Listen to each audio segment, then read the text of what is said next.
If there's one thing that remains true, is that being poor is expensive. And that is even more obvious as we are dealing with the impact of climate change like we have never seen before. I can't tell you how many videos or how many comments I've seen of why don't people just evacuate? Why don't people just leave? The climate crisis will have a disproportionate impact on those in poverty. You have to have money to evacuate.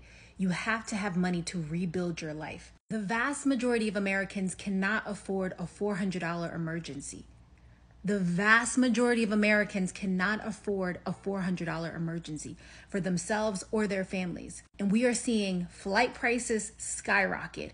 We are seeing gas become unavailable.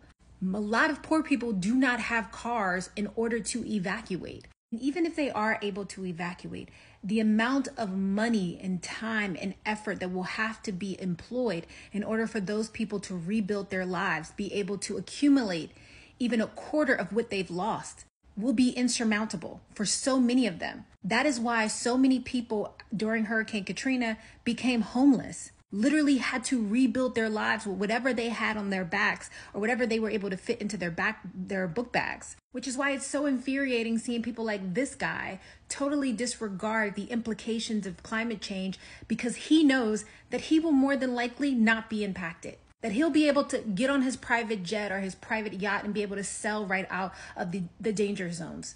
Totally forgetting about the poor people who have nothing in order to be able to protect themselves or their families. The lack of preparation for climate change, the lack of consideration for the impact of climate change is cruel, it is deliberate, and it is a war on the poor and the war on the disabled.